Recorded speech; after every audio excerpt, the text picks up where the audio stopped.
Hello बच्चों, कैसे हो? बढ़िया। आप बढ़िया तो मैं भी बढ़िया। तो देखो बच्चों, आज हमें क्या पढ़ाई करनी है। आज है बेटे हमारे पास क्लास 12th का यूनिट नंबर 11 का वीडियो नंबर 18। तो बेटे ये 11वें यूनिट का 18वां वीडियो है। और इससे पहले 17 वीडियो आपको प्लेलिस्ट में भी मिल जाएंगे और नीचे बेटे डिस्क्रिप्शन में भी मिल जाएंगे। और कुछ समय बाद आई बटन में भी लिंक आ जाएगा, जहां आप यूनिट नंबर 11 को पूरा पढ़ सकते हो और अपने सुंदर से नोट बना सकते हो, जो एग्जाम में आपकी बहुत ज्यादा हेल्प करेंगे। ठीक है बेटे, तो देखते हैं आज का हमारा टारगेट क्या है। आज का हमारा टारगेट है बेटे यूनिट नंबर 11 के एनसीईआरटी के अभ्यास प्रश्न। तो हमें 11वीं यूनिट के एनसीईआरटी के अभ्यास प्रश्न करने हैं और एक्सरसाइज के क्वेश्चंस का ये भाग नंबर 1 है। इससे पहले बेटे हमने करे हैं यूनिट नंबर 11 के सभी उदाहरण, और उसके बाद हमने करे हैं यूनिट नंबर 11 के एनसीईआरटी के पाठ्य निहित प्रश्न। तो उदाहरण और पाठ्य निहित प्रश्नों को हमने कंप्लीट कर दिया है और आज से हम स्टार्ट करने जा रहे हैं यूनिट नंबर 11 की एनसीईआरटी की एक्सरसाइज। ठीक है बेटे, तो चलो बच्चों जल्दी से आज की पढ़ाई शुरू करते हैं।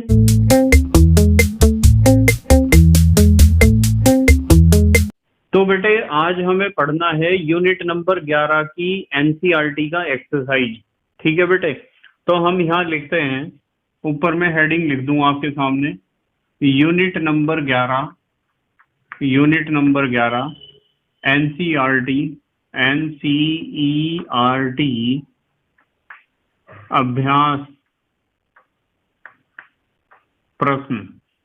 तो आज से हमें अभ्यास प्रश्न स्टार्ट करने हैं यूनिट नंबर 11 के, क्योंकि हमने बेटे अब तक यूनिट नंबर 11 के उदाहरण भी सारे कर लिए हैं और यूनिट नंबर 11 के पाठ्य निहित प्रश्न भी सारे कर लिए हैं।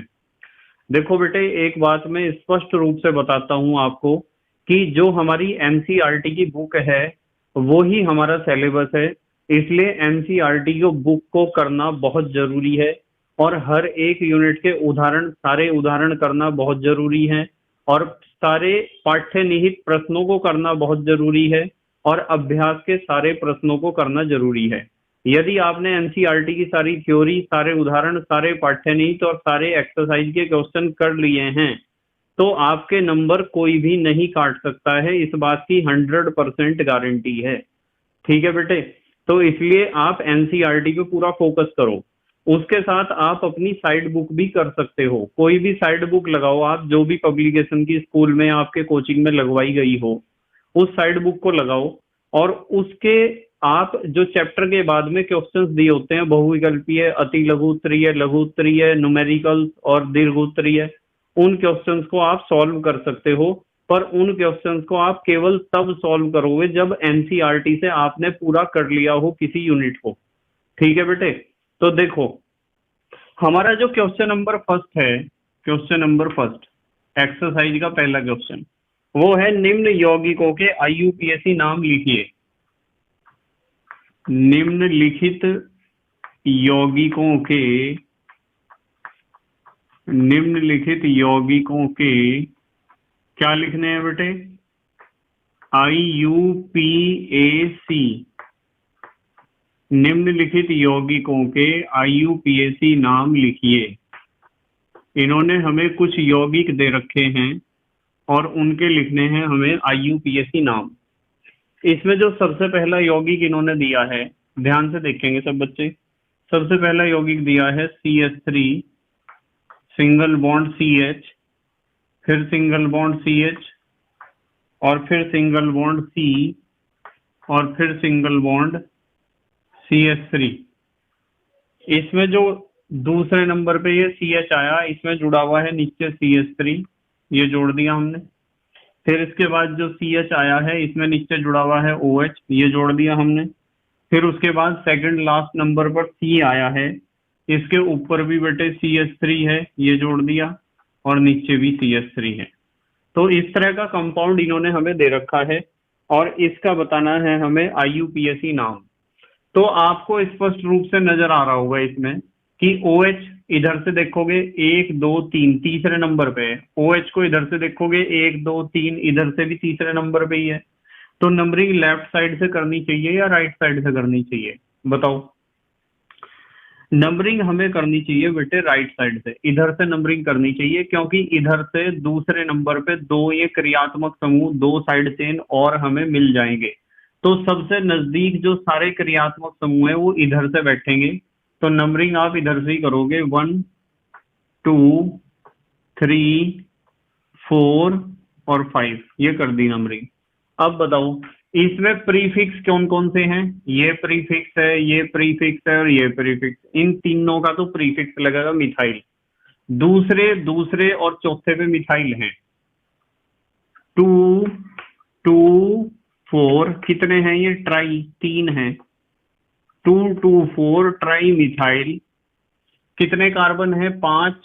5 कार्बन है। पेंटेन, पेंटेनॉल है ना, ये पेंटेनॉल है। बताओ OH कौन से नंबर पे आ रहा? तीसरे नंबर पे आ रहा, तो यहाँ 3 लिखेंगे हम। तो ये हुआ 2 2 4 ट्राई मिथाइल पेंटेन 3 ऑल। देखो समझ में आया क्या? इस तरीके से आपको इसका IUPAC नाम लिखना है। नंबर 2 देखो ध्यान से। नंबर 2 में दिया है CH3, CH3 के बाद दिया है CH, CH के नीचे जोड़ रखा है OH, फिर उसके बाद CH2 है, उसके बाद फिर CH है, CH के नीचे जोड़ रखा है OH, उसके बाद फिर CH है, CH के नीचे जोड़ रखा है C2H5 इथाइल ग्रुप, फिर उसके बाद CH2 है और फिर है CH3। ये है बेटे कंपाउंड। इस यौगिक का IUPAC नाम लिखना है। अब बताओ इधर से दूसरे नंबर पे OH है, इधर से पहले दूसरे तीसरे नंबर पे इथाइल है। तो दूसरे नंबर पे OH आ गया तो नंबरिंग तो लेफ्ट साइड से ही स्टार्ट होगी। तो आप नंबरिंग इधर से करोगे, 1 2 3 4 5 6 7। ठीक है। अब देखो ये जो दो जगह OH आया है, ये और ये, इस OH को तो हम बाद में लिखेंगे ऑल करके, जैसे यहाँ लिखा है ऑल। पर ये जो इथाइल ग्रुप है इसका प्रीफिक्स लगाएंगे हम पूर्व लगन। ठीक है। तो हमारे पास हो जाएगा, ये तो दोनों बाद में यूज होंगे, पर पहले आप इसका पूर्व लगन लगाओगे। 5 पे इथाइल है और हेप्टेनॉल है, 7 कार्बन को हेप्ट कहते हैं ना। 5 पे क्या है? इथाइल। ये हो गया 5 इथाइल, 5 इथाइल, 7 कार्बन है तो हेप्टेन। कौन कौन से नंबर पे है? ऑल देखना जरा। ऑल है दूसरे और चौथे पे, यहाँ 2,4।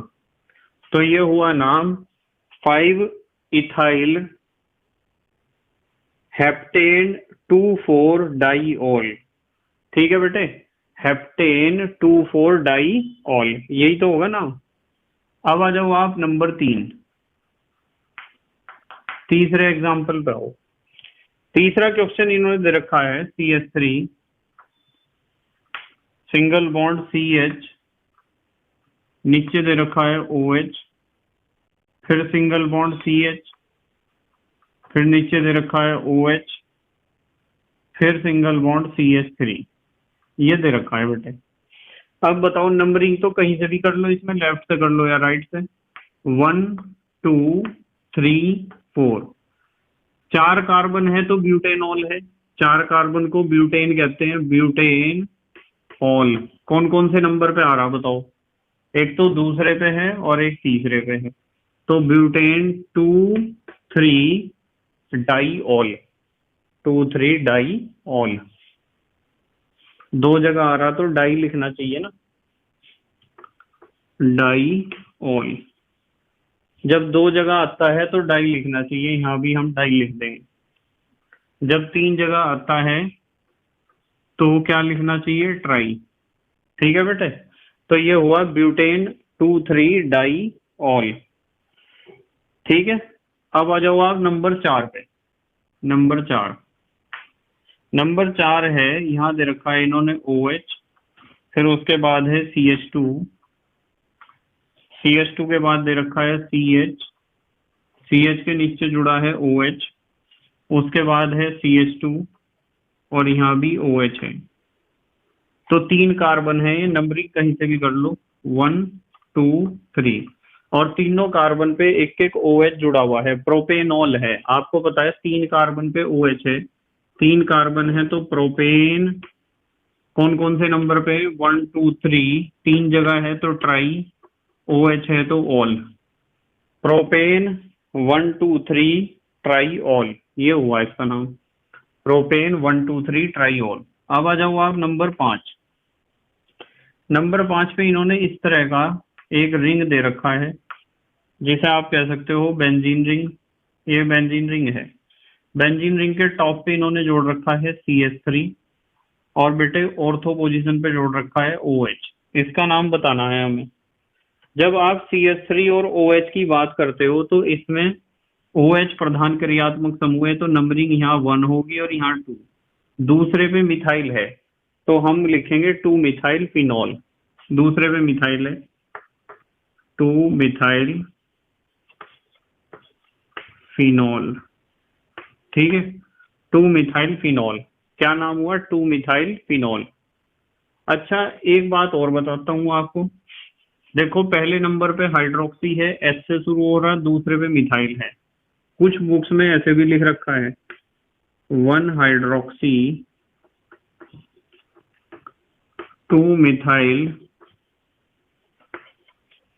और बेंजीन, 1 हाइड्रोक्सी 2 मिथाइल बेंजीन, ठीक है। इस तरह भी आप लिख सकते हो इस नाम को। अब आ जाओ आप नंबर 6 पे। नंबर 6, ये बेंजीन रिंग है और बेंजीन रिंग में अंदर 3 बॉन्ड इन्होंने इस तरह दिखा रखे हैं। ऊपर तो जुड़ा हुआ है CH3 और यहाँ जुड़ा हुआ है OH, ठीक है। तो नंबरिंग तो OH से ही करोगे, 1 2 3 और 4। तो ये क्या हो जाएगा, जिस तरह 2 मिथाइल था ये 4 मिथाइल हो जाएगा, 4 मिथाइल फिनॉल, 4 मिथाइल फिनॉल। या फिर 1 hydroxy 4 methyl, 1 hydroxy 4 methyl benzene, ऐसे भी लिख सकते हो, ठीक है। वो डिपेंड करता है आपके स्कूल में किस तरीके से पढ़ाया जा रहा है, ठीक है बेटे। अच्छा, स्क्रीनशॉट लो, फिर करेंगे अगले, तो बोर्ड पे जगह नहीं बची अभी। स्क्रीनशॉट लो बेटे, ले लिया स्क्रीनशॉट, ठीक है। नंबर 7 पे आ जाओ बेटे। नंबर 7, 7वां दे रखा है इन्होंने, इस पर तो बेंजीन रिंग बना रखी है एक, ये एक बेंजीन रिंग है और बेंजीन रिंग के इन्होंने टॉप पे जोड़ रखा है CH3, ये जोड़ दिया हमने। एक मेटा पोजीशन पे OH है और बेटे एक CH3 जुड़ा है यहाँ, ठीक है।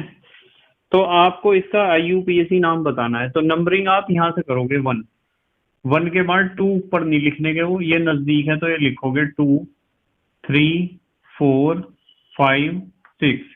अब बताओ मिथाइल कौन कौन से नंबर पे है, दूसरे नंबर पे मिथाइल और 5वें नंबर पे, तो आप लिख सकते हो 2 5 डाई मिथाइल। दूसरे और 5वें पे मिथाइल है ना, तो ये हो जाएगा 2 5 डाई मिथाइल और OH है ना इसके ऊपर जुड़ा हुआ, तो फिनॉल, ठीक है। 2 5 di methyl phenol.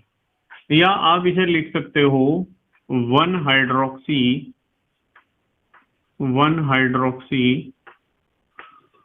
2 5 di methyl benzene, ऐसे भी लिख सकते हो। वैसे ज्यादातर बुक्स में पहला ही नाम लिखा हुआ है, ठीक है बेटे। तो ये हुआ हमारा कौन सा नंबर हुआ, 7वां। अब 8वें पे आ जाते हैं हम, नंबर 8। नंबर 8, ये बेंजीन रिंग दे रखी है इस तरीके से, ये बेंजीन रिंग है, ये बना ली हमने बेंजीन रिंग। इसके टॉप पे तो है CH3 और बेटे ऑर्थो पोजीशन पे एक OH है और यहाँ भी CH3 है। ठीक है, अब चाहे 1 2 कर लो चाहे 1 2 कर लो, एक ही बात है। 1 2 3 4 5 6, बताओ 2 और 6 पे है ना, 2,6 डाई मिथाइल, इसका नाम हो जाएगा 2,6 डाई मिथाइल फिनॉल। दूसरा नाम तो लिख ही लोगे, 2,6 डाई मिथाइल फिनॉल। नंबर 9, ध्यान से देखियो जरा, नंबर 9 ये दे रखा है इन्होंने CH3 सिंगल बॉन्ड O, फिर सिंगल बॉन्ड CH2 दिया है बेटे, फिर उसके बाद CH दिया है और CH के नीचे दिया है CH3 और उसके बाद फिर आगे दिया है CH3। इसका नाम बताना है। देखो ईथर है, तो आप एक काम करो, ये तो कम वाला एल्कोक्सी, ज्यादा वाला एल्केन होता है ना, ये तो मिथॉक्सी हो जाएगा, नंबरिंग इधर से करनी पड़ेगी 1 2 3। तो ये दो आपके प्रीफिक्स लगेंगे, एक तो मिथॉक्सी और एक मिथाइल। अब सवाल ये आता है कि मिथॉक्सी पहले लिखना चाहिए या मिथाइल। देखो मिथॉक्सी और मिथाइल। अब बच्चे कहते हैं ना सर हिंदी में लिखा करो नाम, बेटे हिंदी में नाम लिखने में बहुत प्रॉब्लम होती है। देखो मिथॉक्सी और मिथाइल कौन सा पहले लिखना चाहिए, जो अल्फाबेटिकल ऑर्डर में पहले आएगा, जो ABCD में पहले आएगा वही तो लिखेंगे हम। देखो M मैच कर रहा है, M तो दोनों में बराबर है पहला अक्षर, तो दूसरा E भी बराबर है, T भी बराबर हो गया, H भी बराबर हो गया, यहाँ खेल O और Y पे आ गया। अब बताओ ABCD में O पहले आता है या Y, क्या आता है पहले बताओ, ABCD में O आता है ना पहले, OXYZ, यही तो होता है, O पहले आया, O पहले आया, इसका मतलब मिथॉक्सी पहले लिखना है, मिथाइल लिखना है बाद में। तो इसलिए मैं इंग्लिश में नाम लिखने के लिए आपको बोलता हूँ, क्योंकि इंग्लिश में जब आप नाम लिखोगे जब ही सारे रूल आप फॉलो कर पाओगे। तो पहले क्या लिखना है, मिथॉक्सी। देखो जरा मिथॉक्सी कौन से नंबर पे है, बताओ मिथॉक्सी कौन से नंबर पे है, पहले नंबर पे है ना, पहले नंबर पे मिथॉक्सी है, ये हो जाएगा 1 मिथॉक्सी। दूसरे नंबर पे क्या है, मिथाइल, 2 मिथाइल, 1 मिथॉक्सी 2 मिथाइल, और 3 कार्बन है, 3 कार्बन है तो क्या नाम होगा, प्रोपेन, ये नाम होगा इसका। क्या नाम हुआ बेटे, 1 मिथॉक्सी 2 मिथाइल प्रोपेन। क्लियर होगी बात। अब आ जाओ आप, नंबर कौन सा है, 10वां, 10वां नंबर है। 10वें नंबर पे इन्होंने दिया है C6H5, बेंजीन है ये, single bond O, single bond C2H5। बताओ कम वाला एल्कोक्सी, ज्यादा वाला एल्केन। कम वाला एल्कोक्सी में 2 कार्बन है तो ethoxy, ethoxy benzene, ethoxy. C6H5 को एल्केन में क्या कहेंगे, बेंजीन ही तो कहेंगे, तो इथॉक्सी बेंजीन है बेटे इसका नाम। नंबर 11, नंबर 11 पे आ गए हम। ये दे रखा है इन्होंने C6H5O सिंगल बॉन्ड C7H15 और कैरी नॉर्मल है। ठीक है, नॉर्मल का मतलब सीधी श्रृंखला है, और सीधी श्रृंखला यदि 7 कार्बन की बताओगे, नंबरिंग 1 2 3 4 5 7 करोगे तो पहले नंबर पे ही तो ये ग्रुप जुड़ेगा। 6 कम है तो ये तो होगा कम कार्बन वाला एल्कोक्सी, ज्यादा वाला एल्केन।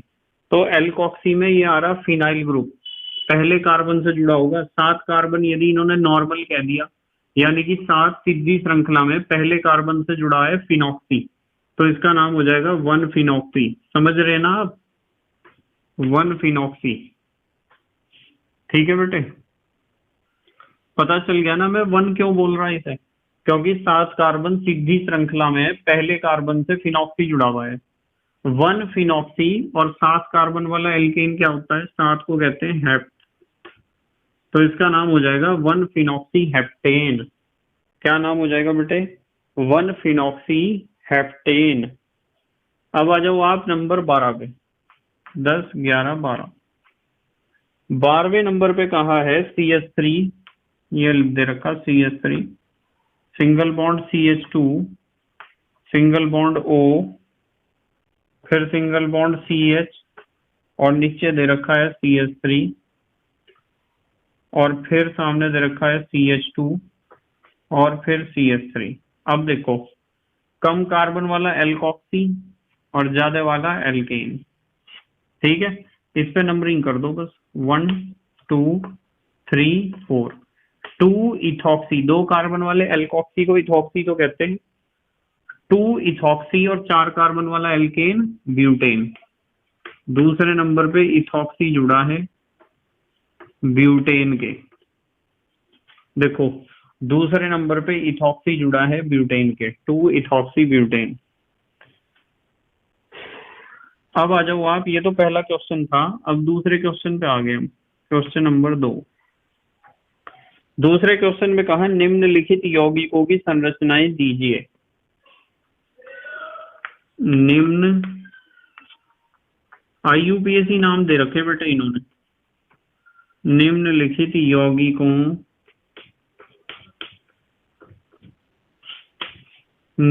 यौगिकों की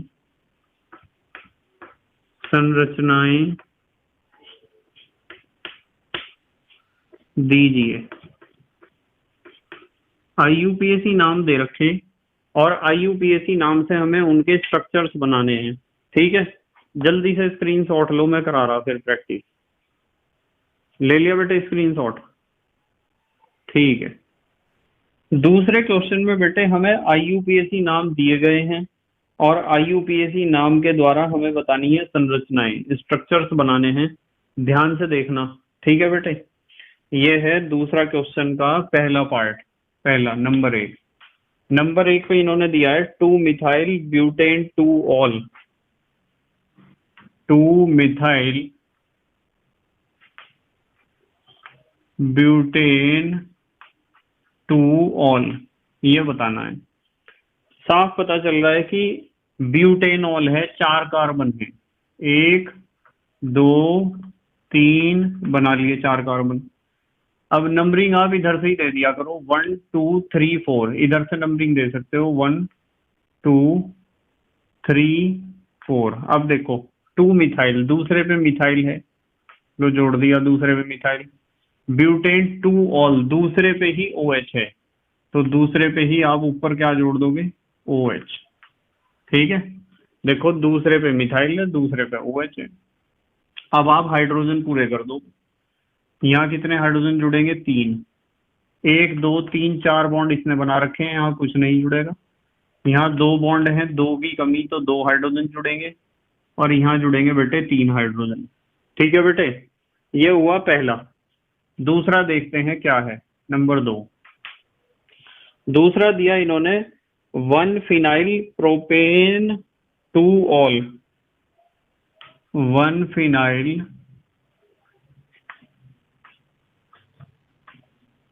प्रोपेन 2 ऑल। प्रोपेन का मतलब 3 कार्बन है, 1, 2, 3। नंबरिंग आप इधर से ही दे दिया करो, 1, 2, 3। अब देखो 1-फिनाइल, पहले पे तो फिनाइल है, फिनाइल माने बेंजीन रिंग, जिसे आप C6H5 भी कह सकते हो। प्रोपेन 2 ऑल, दूसरे पे है OH।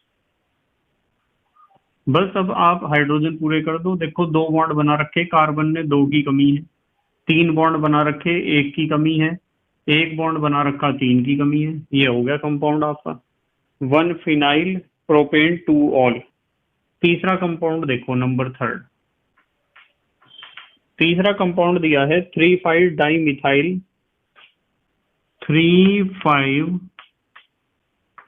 Dimethyl 3,5 dimethyl hexane 1,3,5 triol. Hexane 1,3,5 triol. देखें 135 है ना, ठीक है।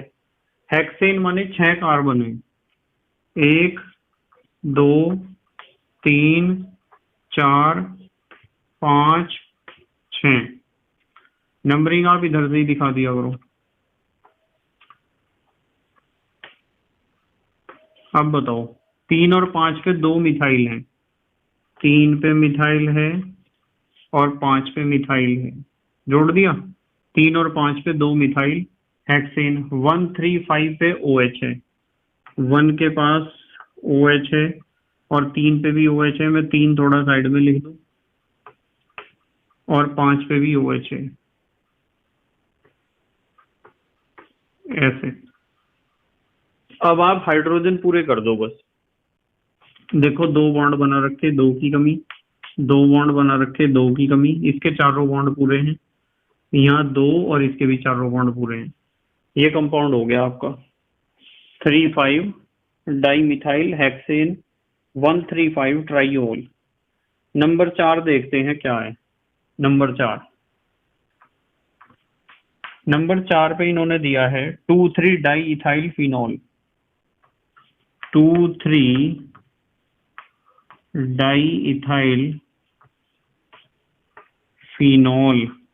ये है फिनॉल, तो ऐसा होता है, देखो ऐसा होता है फिनॉल। और नंबरिंग 1 2 3 4 5 6, चाहे बाहर की तरफ कर दो। भाई आप जो है फिनॉल को तो बनाओगे, सबसे पहले OH बना दो। दूसरे और तीसरे पे 2 इथाइल हैं, दूसरे पे इथाइल है C2H5 और तीसरे पे इथाइल है C2H5।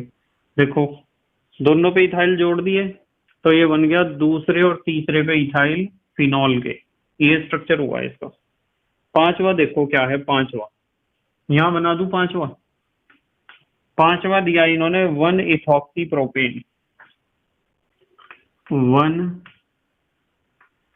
Ethoxy propane. भाई इथॉक्सी का मतलब 2 कार्बन, लो ये तो 2 कार्बन हो गए, और प्रोपेन का मतलब 3 कार्बन, 1 2 3। देखो नंबरिंग करोगे 1 2 3 ऐसे ही तो करोगे।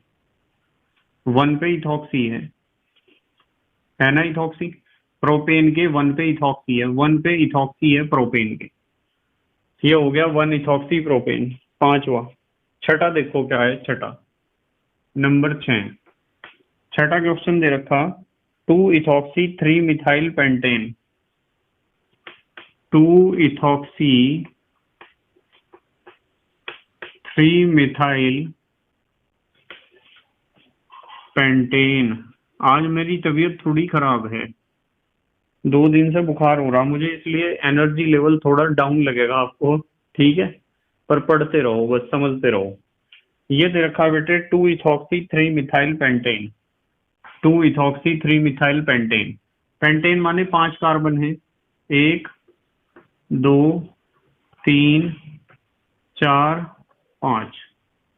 नंबरिंग कर दूं, 1 2 3 4 5।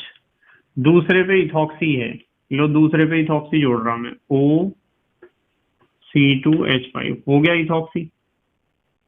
3 पे मिथाइल है, 3 पे जोड़ दिया मिथाइल CH3 पेंटेन। बस अब तो हाइड्रोजन पूरे करने हैं आपको। यहाँ 3 हाइड्रोजन जुड़ेंगे, यहाँ 1 जुड़ेगा, यहाँ भी 1 जुड़ेगा, यहाँ 2 जुड़ेंगे और यहाँ 3 जुड़ेंगे। इस तरह हुआ है 2 इथॉक्सी 3 मिथाइल पेंटेन। अब उसके बाद नंबर कौन सा है, 7वां। नंबर 7, 5 6 7। 7वां दे रखा है इन्होंने साइक्लोहेक्साइल मीथेनॉल, साइक्लोहेक्साइल मीथेनॉल। यानी कि 1 कार्बन है, उसके ऊपर OH है और उसी के ऊपर जुड़ा हुआ है साइक्लोहेक्साइल। इस तरह देखो, साइक्लोहेक्साइल ही तो बना रहा बेटे मैं, बेंजीन रिंग नहीं है, ये साइक्लोहेक्साइल है। अब आप संयोजकता तो पूरी कर ही दोगे, ये हो गया बस।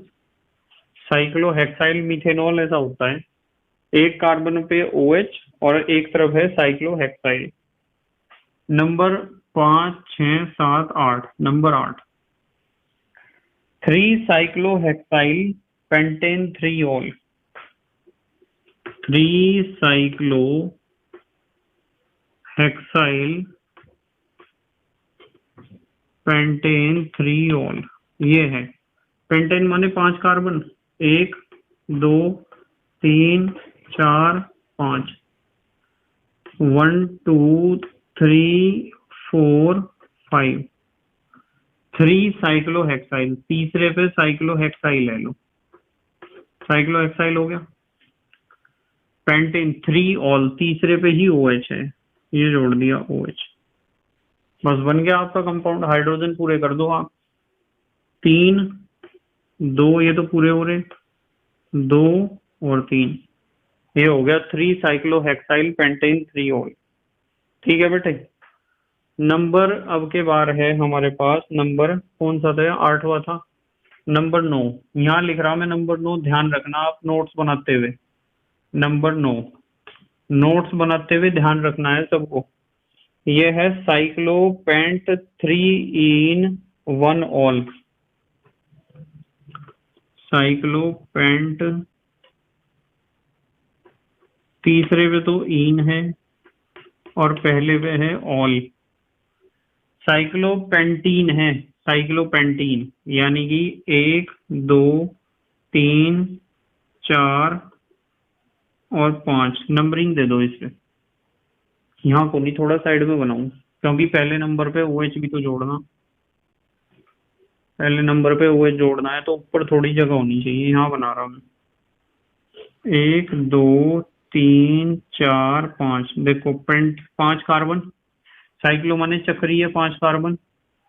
अब नंबरिंग दे दो आप, 1 2 3 4 5। अब जोड़ेंगे 3 इन, तीसरे पे तो है डबल बॉन्ड, ये लगा दिया। 1 ऑल, पहले पे जुड़ा हुआ है OH, ये है स्ट्रक्चर। लो इसका बन गया स्ट्रक्चर, कुछ भी नहीं था। अब नंबर 10 देखो, नंबर 10 में देखते हैं क्या दिया है। 3 क्लोरोमिथाइल पेंटेन 1 ऑल, यहां लिख रहा हूं 3 क्लोरोमिथाइल पेंटेन 1 ऑल। पेंटेन माने 5 कार्बन है, 1 2 3 4 5, 1 2 3 4 5। 3 क्लोरोमिथाइल, क्लोरोमिथाइल तो समझते हो आप, क्लोरोमिथाइल का मतलब CH2Cl, लो क्लोरोमिथाइल है। पहले नंबर पे क्या है, OH, यहाँ जोड़ दिया OH, ये बन गया। हाइड्रोजन पूरे कर दो, 2 जुड़ेंगे, 2 जुड़ेंगे, 1 जुड़ेगा, 2 जुड़ेंगे और 3 जुड़ेंगे। इस तरह आपका स्ट्रक्चर बन जाएगा। ये हो गया पूरा स्ट्रक्चर। तो ये था बेटे हमारा दूसरा क्वेश्चन, जल्दी से स्क्रीनशॉट लो, तीसरा क्वेश्चन कराऊंगा फिर। ले लिया बेटे स्क्रीनशॉट, ठीक है। अब बेटे क्वेश्चन नंबर 3 का पहला पार्ट, तीसरे का पहला पार्ट देखते हैं। इन्होंने कहा है C5H12O आणविक सूत्र वाले, C5H12O आणविक सूत्र वाले, अब क्या कह रहे हैं, आणविक सूत्र वाले अल्कोहल के सभी समावयवियों की संरचना लिखिए। अल्कोहल के सभी समावयवों की संरचना व IUPAC नाम पूछे हैं बेटे, संरचना व IUPAC नाम लिखिए। ठीक है, अभी कर रहे हैं हम इस क्वेश्चन को। देखो भाई C5H12O का मतलब 5 कार्बन वाला एल्कोहल। 5 कार्बन वाले एल्कोहल के कौन कौन से समावयवी हो सकते हैं, मतलब 5 कार्बन वाला एल्कोहल कैसे कैसे आप बना सकते हो या किस किस प्रकार का हो सकता है, ध्यान से देखिए जरा। 5 कार्बन वाला एल्कोहल ध्यान से देखेंगे, 1 2 3 4 5। देखो मैंने 5 कार्बन सीधे बना दिए, बिल्कुल मैं इसे लिख दूं नंबर ए, ये नंबर ए है। 5 कार्बन बिल्कुल सीधे बना दिए। नंबर बी, ध्यान से देखियो जरा, 1 2 3 4 और यहाँ जोड़ दिया 1 5। देख रहे हैं ना आप ध्यान से। चलो थोड़ा सा ऊपर को जोड़ू इसे, क्योंकि और भी बहुत सारे समावयवी बनाने हैं। ये बेटे यहाँ जोड़ दिया हमने, ठीक है। अभी बॉन्ड बीच के बनाऊंगा मैं सारे, देखते रहो ध्यान से जरा। अब मैं क्या करूंगा, 1 2 3 4 यहाँ जोड़ दिया, मतलब वो तो नॉर्मल था, नॉर्मल पेंटाइल ग्रुप, ये आइसोपेंटाइल है। इसमें भी हमने क्या करा, यहाँ की बजाय यहाँ जोड़ दिया, आइसोपेंटाइल जैसा ही है। और डी में हम बनाएंगे, देखते रहियो ध्यान से, 1 2 3 4 5, नियोपेंटाइल जैसा, ठीक है। ई में हम बनाएंगे, ध्यान से देखते रहियो, बिल्कुल ई में हम बनाएंगे बिल्कुल ऐसा ही जैसा पहले था, 1 2 3 4 5। और एफ में हम बनाएंगे, बिल्कुल ध्यान से देखेंगे सब बच्चे, इसके जैसा जैसा यहाँ बनाया था, 1 2 3 4 यहाँ जोड़ दिया। और जी में हम बनाएंगे इसके जैसा, तीसरा यहाँ जोड़ूंगा मैं एक कार्बन, 1 2 3 4 यहाँ जोड़ दिया कार्बन। और बेटे एच यहाँ बना दूं, एच में हम बनाएंगे बिल्कुल पहले जैसा, 1 2 3 4 5। अब ध्यान से देखियो आप, देखो ध्यान से देखियो, सीधा बनाया बिल्कुल, यानी नॉर्मल, ये आइसो है, ये भी एक तरह का आइसो है, ये नियो है, फिर नॉर्मल आइसो आइसो और फिर नॉर्मल।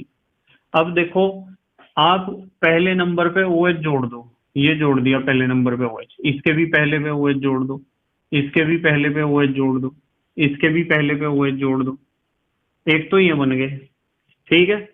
भाई हमने पहले पहले पहले पहले पे OH जोड़ा, 5 तो समावयवी, 5 क्या 4 तो ये बन गए। अब दूसरे दूसरे पे जोड़ो, इसके दूसरे पे जब आप जोड़ोगे, 1 2 3 4 5, दूसरे पे जोड़ोगे यही तो जुड़ेगा, दूसरे पे, इसके दूसरे पे जोड़ोगे यहाँ जुड़ेगा, इसके दूसरे पे जोड़ोगे तो यहाँ जुड़ेगा ऊपर, इसके, भाई अब इसके दूसरे पे तो हमने यहाँ जोड़ ही रखा है, कहाँ जोड़ा है वो, ये रहा। अब देखो इसके तीसरे पे जोड़ सकते हैं, तीसरे पे सिर्फ नॉर्मल के ही जोड़ सकते हैं, 1 2 3। बस ये बातें समझने वाली, हाइड्रोजन पूरे करो आप। यहाँ क्या होगा, यहाँ 3 हाइड्रोजन, यहाँ 2 हाइड्रोजन, यहाँ 2 हाइड्रोजन, यहाँ 2 हाइड्रोजन और यहाँ 2 हाइड्रोजन। एक तो ये बन गया कंपाउंड आपका, 1 3 हाइड्रोजन, 1 2 3 बॉन्ड तो बन ही जाएंगे, एक की जरूरत है, 2 बॉन्ड बन जाएंगे, 2 की जरूरत है, CH2, 3 2 हाइड्रोजन तो पूरे कर लोगे, कितने बॉन्ड बनेंगे, 3, इसकी जरूरत, यहाँ CH3 लिख दो और यहाँ भी आप CH3 लिखो, CH3 तो लिखा जाएगा, और ये CH2। अब देखो 3H 3H 3H 2H, बस ये हो गया पूरा स्ट्रक्चर। 3 चाहिए, यहाँ 2 हाइड्रोजन चाहिए, यहाँ 2 हाइड्रोजन चाहिए, यहाँ चाहिए बेटे 1 हाइड्रोजन और यहाँ 3, यहाँ 3 हाइड्रोजन, यहाँ 1 हाइड्रोजन, यहाँ भी 1 हाइड्रोजन और यहाँ 3 हाइड्रोजन, यहाँ 3 हाइड्रोजन, 2 इसके पास नहीं चाहिए, यहाँ 3 चाहिए और यहाँ 3 चाहिए, 3 2।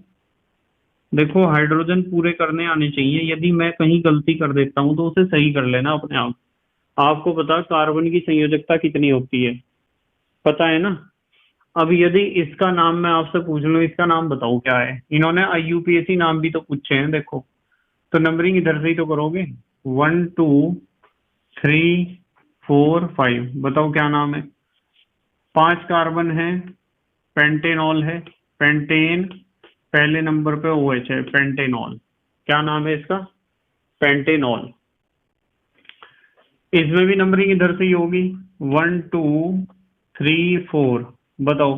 3 methyl butane 1 all. 3 methyl butane 1 all. इसका 1 2 3 4, बताओ। 2 methyl butane 1 all. 2 methyl butane 1 all, यही तो होगा इसका नाम। इसका बताओ। 1 2 3। 2 2 di methyl propane 1 all. 2 2 di methyl propane 1 all, ऐसे ही तो होगा बेटे। इसमें नंबरिंग 1 2 3 4 5। पेंटेन 2 ऑल, 5 कार्बन है, पेंटेनॉल है, दूसरे नंबर पे OH है, तो पेंटेन 2 ऑल। इसका नाम 1 2 3 4, ये तो CH3 कर दें इसे। 2 methyl butane 2 all. 2 methyl butane 2 all. इसका नाम बताओ। 1 2 3 4, बताओ। 2 methyl butane 2 all. 2 methyl butane 2 all. ठीक है बेटे। इसमें नंबरिंग किधर से ही कर लो आप। 1 2 3 4 5, पेंटेन 3 ऑल।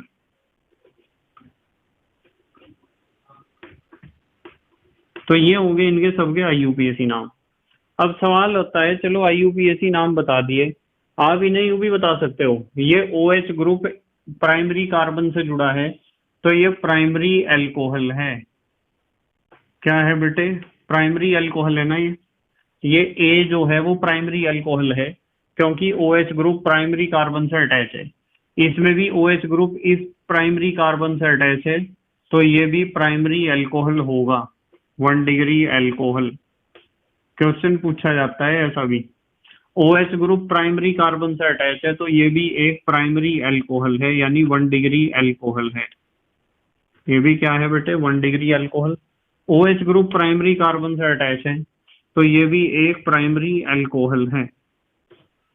पूछा जाता है कि प्राइमरी अल्कोहल है या सेकेंडरी। देखो, OH ग्रुप जिस कार्बन से अटैच है वो कार्बन 2 कार्बन से जुड़ा है, यानी 2 डिग्री कार्बन है, तो ये एक सेकेंडरी अल्कोहल है। 2 डिग्री अल्कोहल या द्वितीयक अल्कोहल या सेकेंडरी अल्कोहल।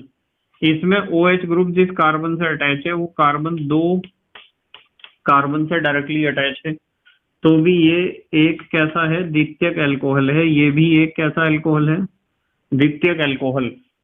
इसमें OH ग्रुप को देखो, जिस कार्बन से अटैच है वो कार्बन 1 2 3, यानी कि टर्सरी अल्कोहल है। तृतीयक अल्कोहल, या तो तृतीयक अल्कोहल कहो या फिर कहो टर्सरी अल्कोहल।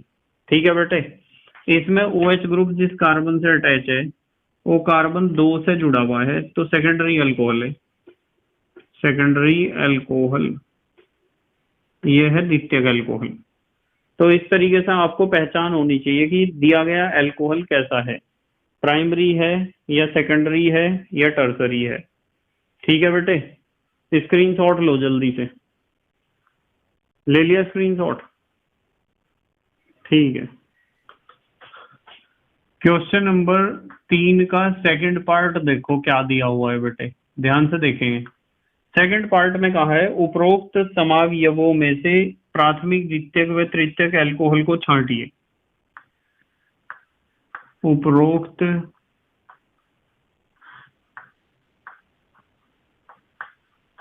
समावयवों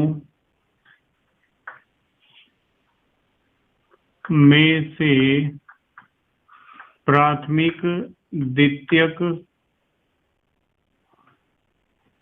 व तृतीयक अल्कोहल को छांटिए या अलग कीजिए। बताओ, मैंने सिखा दी है क्या तुम्हें?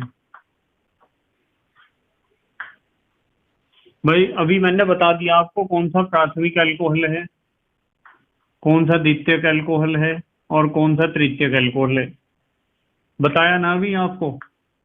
यदि हम प्राइमरी अल्कोहल की बात करें तो प्राइमरी अल्कोहल था ABCD, ABCD, ये थे बेटे प्राइमरी अल्कोहल, ठीक है।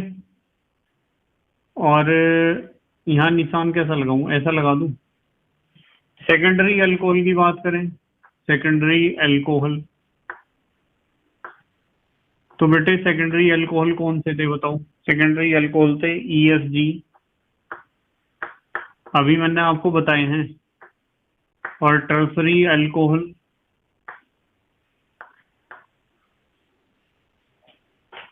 टर्सरी अल्कोहल था G, ये तो H जो है यहाँ, G तो टर्सरी अल्कोहल था, यहाँ H आएगा। वैसे मैंने लिखवा दिया आपको सारे वहां, फिर भी मैंने यहाँ उत्तर में लिख दिया। इस तरह इसका सेकंड पार्ट है। अब क्वेश्चन नंबर 4 पे आ जाओ आप। चौथा क्वेश्चन देखते हैं क्या है। इन्होंने कहा है समझाइए कि प्रोपेनॉल का क्वथनांक ब्यूटेन से अधिक क्यों होता है। समझाइए कि प्रोपेनॉल का क्वथनांक, प्रोपेनॉल का क्वथनांक किससे, ब्यूटेन से अधिक क्यों होता है। ब्यूटेन से अधिक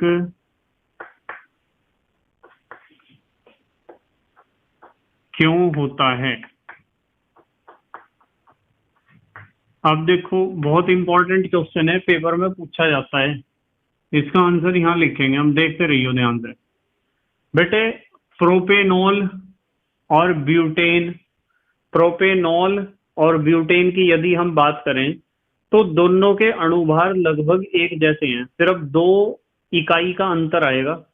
प्रोपेनॉल का आप अणुभार निकाल सकते हो और ब्यूटेन का निकाल सकते हो। अणुभार तो इनके लगभग एक जैसे ही हैं, 1 या 2 यूनिट का फर्क आएगा दोनों में, इससे ज्यादा नहीं आएगा। जब इनके अणुभार एक जैसे हैं तो इनका क्वथनांक भी एक जैसा होना चाहिए। पर इन्होंने कहा है कि प्रोपेनॉल का क्वथनांक अधिक होता है, ब्यूटेन का अधिक नहीं होता, ब्यूटेन का कम होता है, प्रोपेनॉल का अधिक होता है। ऐसा क्यों है? बहुत सिंपल सी बात है बेटे। ऐसा पता क्यों है? क्योंकि प्रोपेनॉल एक अल्कोहल है और अल्कोहल के अणु आपस में जुड़े होते हैं हाइड्रोजन बंध के द्वारा। यानी एक प्रोपेनॉल, दूसरे प्रोपेनॉल, तीसरे प्रोपेनॉल, बहुत सारे प्रोपेनॉल के अणु, जब एक बर्तन में आपने प्रोपेनॉल भर रखा होगा तो सारे अणु एक दूसरे से जुड़े होंगे हाइड्रोजन बॉन्ड द्वारा। तो उनमें यूनिटी होगी, उनमें एकता होगी, उनमें संगठन होगा। जब आप उस प्रोपेनॉल के बर्तन को गर्म करोगे तो प्रोपेनॉल का कोई अणु बर्तन को छोड़ के भाप में नहीं बदल सकता है, वाष्पित नहीं हो सकता है। क्यों नहीं हो सकता है? क्योंकि दूसरे अणु उसे पकड़कर रख रहे हैं। उनके बीच अंतर अणुक हाइड्रोजन बंध है जो प्रोपेनॉल के सभी अणुओं को आपस में जोड़ने का काम करता है। और जबकि आप बात करो इसकी ब्यूटेन की, ब्यूटेन के अणुओं के बीच में किसी प्रकार का हाइड्रोजन बंध नहीं बनता है।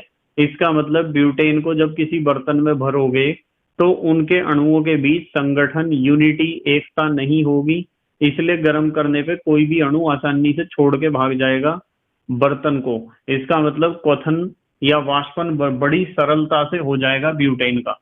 तो यदि हम स्ट्रक्चर की बात करें ना, जैसे मैं आपको समझाऊं प्रोपेनॉल, यदि मैं प्रोपेनॉल को समझाऊंगा तो ऐसे समझाऊंगा, देखो देखो यहां समझा रहा प्रोपेनॉल को, C3H7 3 कार्बन वाला एल्कोहल ही तो होता है, और ये बना दिया मैंने O और ये बना दिया H, ये प्रोपेनॉल है। चलो प्रोपेनॉल का एक अणु और बनाता हूँ, C3H7OH, C3H7OH, ऐसा होता है प्रोपेनॉल। ये तो आपको पता ही है, मैंने प्रोपेनॉल के कितने अणु बनाए, 3। इस बॉन्ड के दोनों इलेक्ट्रॉन किसकी तरफ सरके होंगे, ऑक्सीजन की। ऑक्सीजन होगा आंशिक ऋणावेश, हाइड्रोजन आंशिक धनावेशित होगा। ऑक्सीजन आंशिक ऋणावेशित, हाइड्रोजन आंशिक धनावेशित होगा, आंशिक ऋणावेशित और आंशिक धनावेशित होगा। ठीक है बेटे। तो यहाँ यदि आप देखोगे आपको एक बात समझ में आएगी। यहाँ पता क्या समझ में आएगा, ये जो हाइड्रोजन और ऑक्सीजन प्लस और माइनस, इनके बीच एक आकर्षण बल लगेगा और उस आकर्षण बल का नाम ही हाइड्रोजन बंध है। ये जो आकर्षण बल इनके बीच लगेगा, इस आकर्षण बल का नाम ही हाइड्रोजन बंध है। और इस हाइड्रोजन बंध के कारण क्या होगा, इस हाइड्रोजन बंध के कारण ये सारे अणु जो हैं प्रोपेनॉल के, या प्रोपाइल अल्कोहल कह दो आप, एक ही बात है, प्रोपेनॉल या प्रोपाइल अल्कोहल के सारे अणु आपस में जुड़े रहेंगे, जिसके कारण इनका क्वथनांक आवश्यकता से या आशा से अधिक होगा, जितना होना चाहिए उससे अधिक होगा। ठीक है बेटे। तो हमें पता चला है, यहां लिख दूं आंसर, हमें पता चला है क्योंकि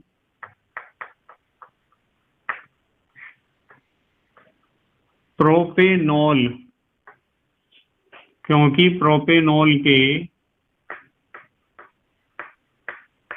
अणुओं के बीच, प्रोपेनॉल के अणुओं के बीच कौन सा बंध है, अंतर अणुक। प्रोपेनॉल के अणुओं के बीच अंतर अणुक हाइड्रोजन बॉन्ड होने के कारण, हाइड्रोजन बॉन्ड होने के कारण ये सभी अणु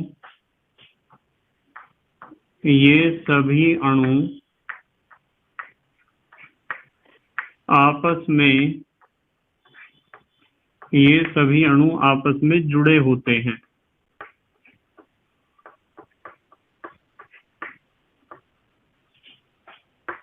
अतः इनका माने किनका, प्रोपेनॉल का, इनका क्वथनांक आशा से अधिक होता है, जैसा होना चाहिए। आशा माने उम्मीद।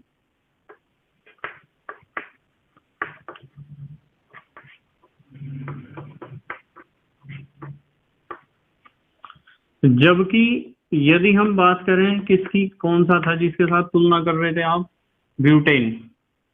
जबकि ब्यूटेन के अणुओं के बीच किसी प्रकार का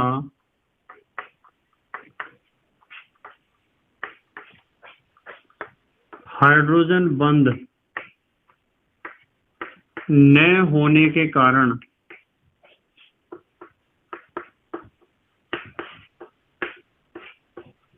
वे आपस में नहीं जुड़े होते हैं। उन्हें मतलब ही नहीं एक दूसरे से कुछ भी। जब एक दूसरे से अड़ोसी पड़ोसी को कोई मतलब नहीं होगा ना कोई जानता होगा एक दूसरे को, तो ऐसे कॉलोनी में, ऐसे मोहल्ले में, ऐसे गांव में किसी के भी घर में कभी भी चोरी डकैती हो सकती है, जब एक दूसरे से कोई मतलब ही नहीं है।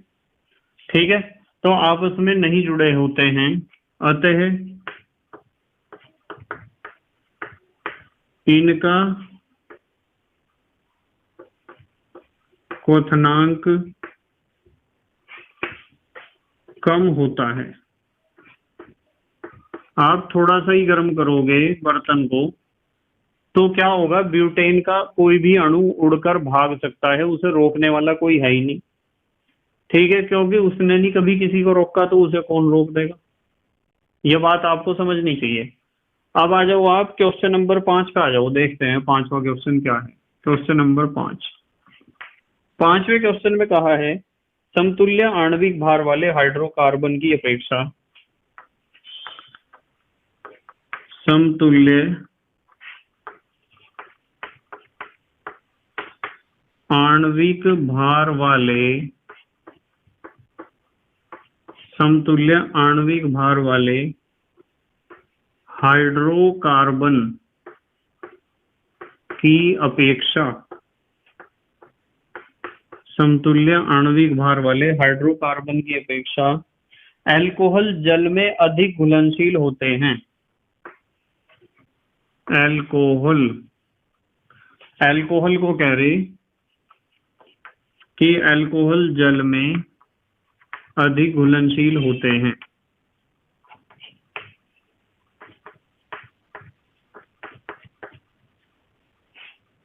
हाइड्रोकार्बन नहीं घुलते पानी में, घुलेंगे तो कम घुलेंगे। ये यूं कह रहे कि अल्कोहल अधिक घुलनशील होते हैं हाइड्रोकार्बन के मुकाबले। इस तथ्य को समझाइए। बिल्कुल समझा देंगे हम। इस तथ्य को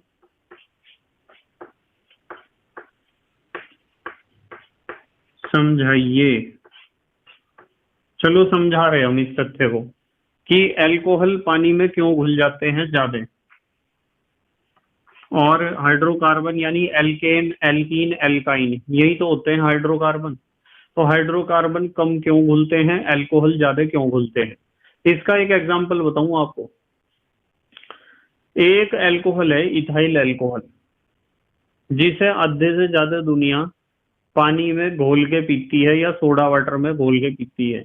जब उसे पानी में घोल के आप पी रहे अल्कोहल को, शराब को, तो पानी में तो वो घुल रहा, जब भी तो आप घोल रहे। अब सवाल तो ये खड़ा हो रहा कि अल्कोहल C2H5OH तो एक कार्बनिक पदार्थ है और पानी है अकार्बनिक पदार्थ, तो वो पानी में कैसे घुल रहा। पानी में इसलिए घुलता है बेटे अल्कोहल, क्योंकि अल्कोहल पानी के साथ हाइड्रोजन बंध बना लेता है। अल्कोहल क्या करता है, पानी के साथ हाइड्रोजन बंध बना लेता है बेटे अल्कोहल। ठीक है, कैसे बना लेता है, देखो मैं आपको बताता हूँ। कहाँ बताऊं, देखो एक अणु अल्कोहल का ले रहा हूं, ROH, यह अल्कोहल का अणु है। यहाँ पानी का ले रहा हूं H2O, ऐसा ही तो होता है। फिर एक अल्कोहल का लिया ROH। देखो अल्कोहल के अणु और एक पानी का अणु है, ध्यान से समझ लियो। आपको पता है इस बॉन्ड के दोनों इलेक्ट्रॉन किसकी तरफ होंगे, ऑक्सीजन की तरफ। तो ऑक्सीजन पर आंशिक ऋणावेश आंशिक धनावेश, इसके दोनों इलेक्ट्रॉन ऑक्सीजन की तरफ होंगे। आंशिक ऋणावेश आंशिक धनावेश आंशिक ऋणावेश आंशिक धनावेश। अल्कोहल के अणुओं को पानी में घोल दिया गया है, होगा क्या, देखो ये प्लस और ये माइनस, इसके बीच बनता है हाइड्रोजन बंध। यहाँ भी क्या बनेगा, हाइड्रोजन बंध। इससे हमें एक बात पता चली है कि अल्कोहल के अणु जब पानी के अंदर आप इन्हें मिला दोगे तो अल्कोहल के अणु और पानी के अणुओं के बीच हाइड्रोजन बंध बन जाते हैं, जिन्हें आप कह सकते हो अंतर अणु हाइड्रोजन बंध। और इन हाइड्रोजन बंध के बनने के कारण अल्कोहल क्या होता है, पानी में घुल जाता है। और तो और अल्कोहल को तो रखो एक तरफ, चीनी भी पानी में इसी वजह से घुल रही, क्योंकि चीनी कार्बनिक है, पानी है कार्बनिक है। कोई आपसे पूछ सकता है चीनी क्यों घुल रही पानी में, ऐसा बताओ, इसका कारण बताओ क्यों घुल रही चीनी पानी में। तो चीनी भी पानी में इसलिए घुलती है क्योंकि चीनी भी पानी के साथ हाइड्रोजन बंध बना लेती है। और तो और बेटे जो आपका ग्लूकोज है ना, ग्लूकोज भी तो कार्बनिक पदार्थ है। ग्लूकोज भी पानी में केवल और केवल इसलिए घुलता है क्योंकि ग्लूकोज के अणु पानी के अणुओं के साथ इसी तरह के हाइड्रोजन बंध बना लेते हैं, जैसे अल्कोहल के अणुओं ने पानी के अणु के साथ हाइड्रोजन बंध बना लिए हैं। अब सवाल खड़ा हो रहा है जी हाइड्रोकार्बन का। हाइड्रोकार्बन माने एल्केन, एल्कीन और एल्काइन। अब बेचारे एल्केन, एल्कीन, एल्काइन बोले तो हाइड्रोकार्बन पानी के साथ हाइड्रोजन बंध कैसे बना लेंगे, बना ही नहीं सकते। पानी के साथ तो हाइड्रोजन बंध वो ही बनाएगा जिसमें हाइड्रोजन बंध बनाने के लिए ऑक्सीजन हाइड्रोजन या फिर फ्लोरीन हाइड्रोजन या फिर नाइट्रोजन हाइड्रोजन वाला पहले से कोई सह संयोजक बंध उपस्थित होगा। 11th क्लास में आपने पढ़ा था हाइड्रोजन बॉन्ड, ठीक है, वहां आपको ये बातें बताई गई थी। अब देखो, हमने सवाल देखा कि अणु भार भले ही बराबर हो पर हाइड्रोकार्बन की अपेक्षा अल्कोहल जल में अधिक घुलनशील क्यों होते हैं। तो हम लिखेंगे यहां लिख दूं आंसर, क्योंकि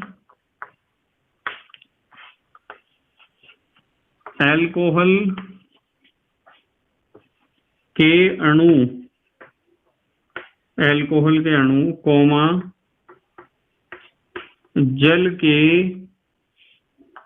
अणुओं के साथ, अल्कोहल के अणु जल के अणुओं के साथ क्या बना लेते हैं बताओ,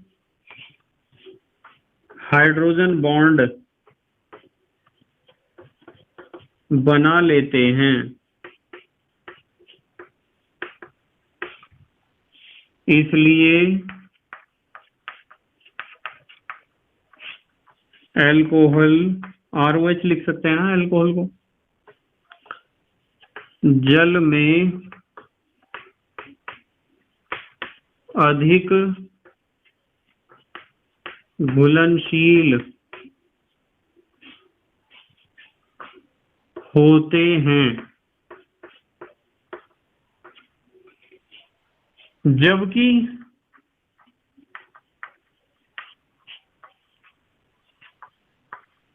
हाइड्रोकार्बन के अणु जल के अणुओं के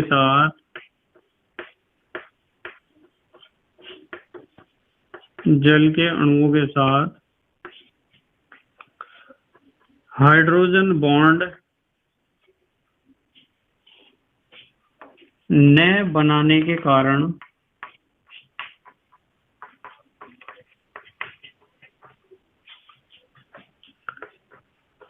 जल में कम घुलनशील होते हैं।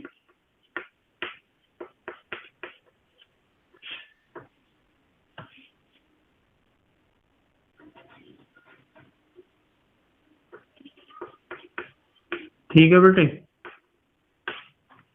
इस तरीके से क्वेश्चन अटेम्प्ट करना आपको ये वाला। अच्छा, स्क्रीनशॉट लो जल्दी से, ले लिया बेटे स्क्रीनशॉट, ठीक है। क्वेश्चन नंबर 6 देखो बेटे, क्वेश्चन नंबर 6, हाइड्रोबोरोनीकरण ऑक्सीकरण अभिक्रिया से आप क्या समझते हैं। हाइड्रोबोरोनीकरण ऑक्सीकरण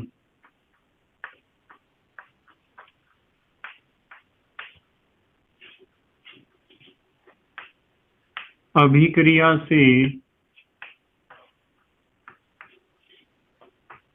से आप क्या समझते हैं।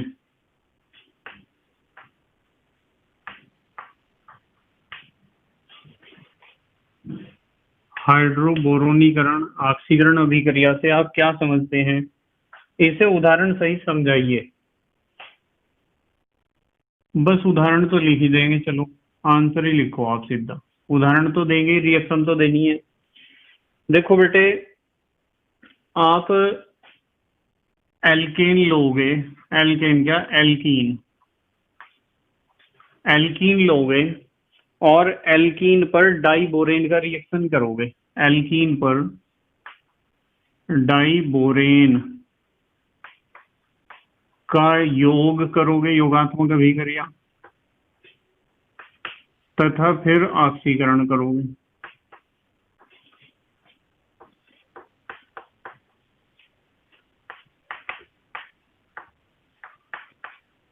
यानी एल्कीन पर डाइबोरेन को जोड़ना और जो प्रोडक्ट मिला उसका ऑक्सीकरण करना ही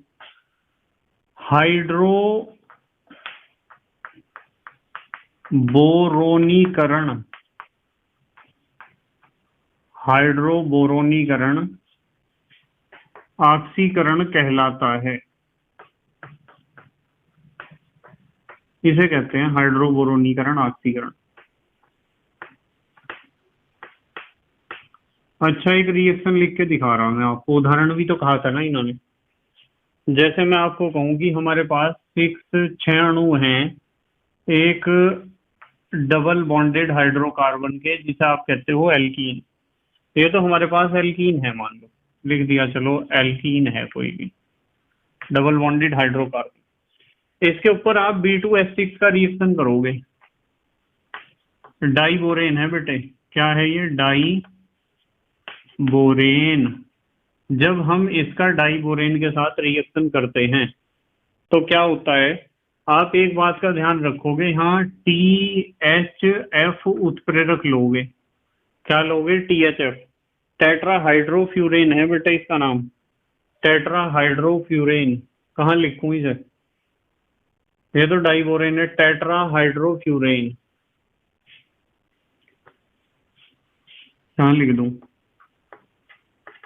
टेट्राहाइड्रोफ्यूरेन, ये है THF, टेट्राहाइड्रोफ्यूरेन। ये डाइबोरेन, ये है डाइबोरेन, तो पता ही है आपको। तो क्या होता है कि ये जो आपके पास B2H6 के, इसमें कितने बी हैं? इसमें बी हैं 2, और H कितने हैं? H हैं बेटे इसमें 3। तो इसमें से एक बॉन्ड टूट जाता है, एक का मतलब 6 बॉन्ड टूटे हैं, यहाँ 6, क्योंकि 6 लिए ना अणु एल्कीन के, तो 6 तो जुड़ते हैं H, क्योंकि एक H की एक संयोजकता होती है, और 2 जुड़ते हैं इधर B, क्योंकि एक बोरोन की संयोजकता होती है 3, तो 3 दूनी 6। देखो 6 बॉन्ड का जगह 2 बोरोन के परमाणु काम कर जाएंगे, और 6 संयोजकता पूरी करेंगे 6 हाइड्रोजन, जबकि 6 संयोजकता पूरी कर देंगे 2 बोरोन। तो हमारे पास जो कंपाउंड बन के आता है वो क्या बन के आता है? ध्यान से देखियो जरा, ध्यान से देखियो। ये क्या है?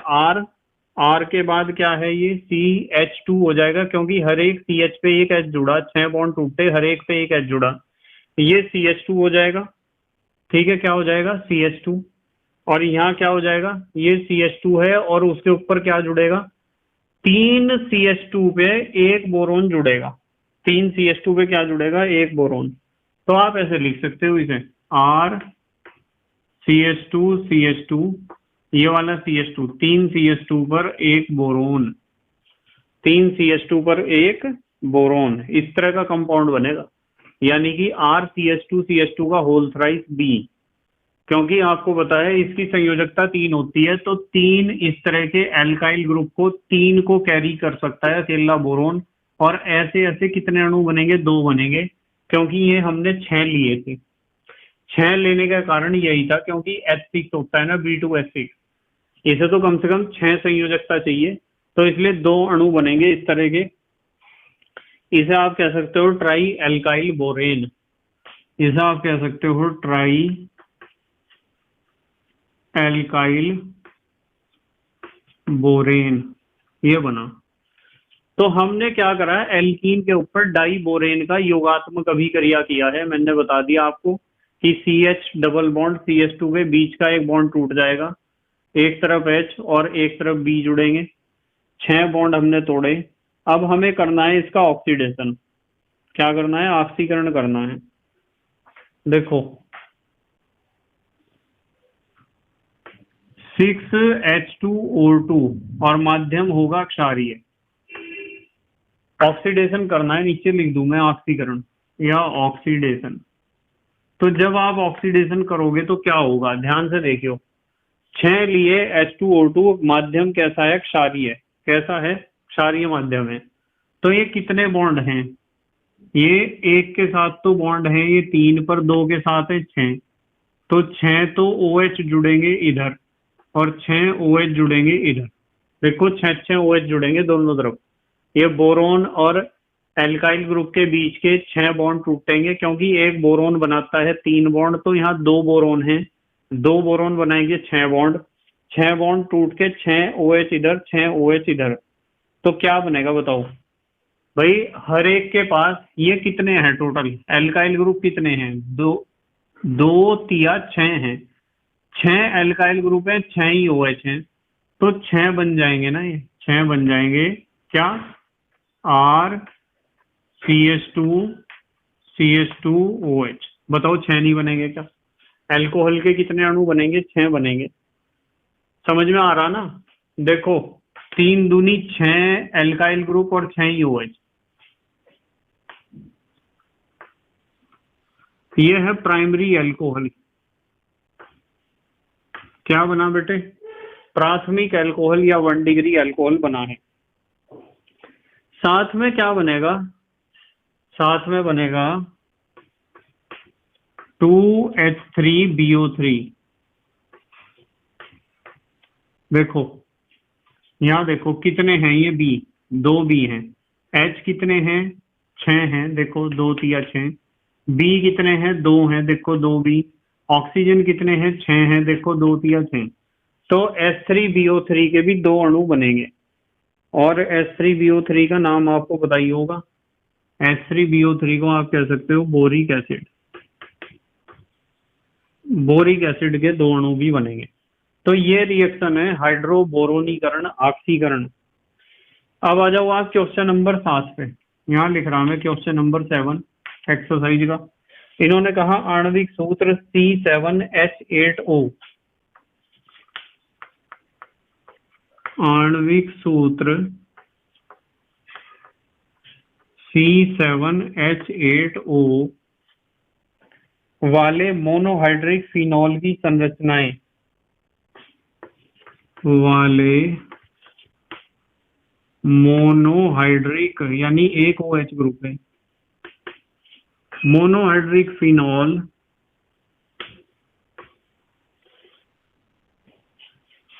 क्या करना, फिनॉल की संरचनाएं तथा IUPAC नाम,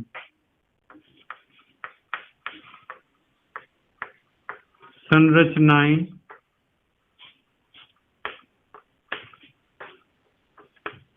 तथा IUPAC नाम लिखिए, मोनोहाइड्रिक फिनॉल बनाना है। आंसर देखो इसका, चलो देखो आंसर भाई, इन्होंने कहा है C7H8O,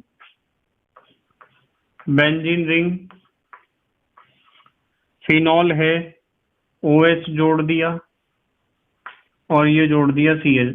देखो C7 कार्बन 7 है, 6 तो ये रहे और एक ये हो गया, ठीक है। और हाइड्रोजन कितने हैं 8, देखो 4 तो हाइड्रोजन इसमें बचे, क्यों 6 थे हाइड्रोजन, C6H6 में 6 में से एक और एक ये 2 घट गए ना, 4 हाइड्रोजन तो यहाँ बचे, 4 और 3 7 और 1 8, तो यही तो बनेगा, एक तो स्ट्रक्चर ऐसा बनेगा हमारे पास। और आप CH3 को यहाँ नहीं जोड़ना चाहते, यहाँ जोड़ दो, एक स्ट्रक्चर ऐसा बनेगा। देखो ये तो आपका OH है, यहाँ जोड़ दो आप CH3 को, एक स्ट्रक्चर ऐसा भी तो बन सकता है बेटे, देखना जरा, ये OH है, यहाँ जोड़ दो आप CH3 को, और नंबरिंग आप OH से दे दो, 1 2 और इसे 1 2 3 और इसे 1 2 3 4। बताओ 2 मिथाइल फिनॉल, दूसरे पे मिथाइल है फिनॉल की, इसका नाम हो जाएगा 2 मिथाइल फिनॉल। क्या नाम है बेटे, 2 मिथाइल फिनॉल, 1 2 3, इसका नाम हो जाएगा 3 मिथाइल फिनॉल, इसका नाम 1 2 3 4 4 मिथाइल फिनॉल, ठीक है। या फिर दूसरे तरीके से भी आप दे सकते हो IUPAC नाम, जैसे मैंने आपको सिखाए हैं हाइड्रोक्सी मिथाइल बेंजीन, हाइड्रोक्सी की पोजीशन दे दो, मिथाइल की पोजीशन दे दो, और बेंजीन तो लिखना ही है। अच्छा जल्दी से हमारे देश के प्यारे प्यारे बच्चे स्क्रीनशॉट लेंगे, जल्दी से ले लिया बेटे स्क्रीनशॉट, ठीक है। तो बेटे मुझे उम्मीद है कि आज के एक्सरसाइज के क्वेश्चन कितने करे हैं हमने? 7 करे हैं ना क्वेश्चन, 7। ये 7 क्वेश्चन आपके समझ में आए होंगे। कल मैं क्वेश्चन नंबर 8 से स्टार्ट करूंगा और देखते हैं हम लगभग 1 या सवा घंटे में कितने क्वेश्चन कर पाते हैं। ठीक है बेटे, बस मेरा कहना बार बार यही होता है कि आपको मेहनत और ईमानदारी से पढ़ाई करनी चाहिए और कभी भी शॉर्टकट नहीं लेना चाहिए। ठीक है बेटे, जो बच्चा शॉर्टकट लेगा ना, जो क्या करेगा, कहीं से पीडीएफ नोट्स मिल गए, उन्हें कॉपी करा या फिर उन्हें सेव करा और वहां से रट्टा मारना शुरू कर दिया और समझ रहे नहीं हो आपकी किस तरीके से क्वेश्चन सॉल्व हो रहा है, तो बेटे आप सब्जेक्ट पर अपनी पकड़ बिल्कुल भी नहीं बना पाओगे। यदि आपको सब्जेक्ट पे अपनी पकड़ बनानी है तो आपको मेहनत और ईमानदारी से ही पढ़ाई करनी होगी। ठीक है बेटे, तो thank you very much for watching this video. Okay, bye.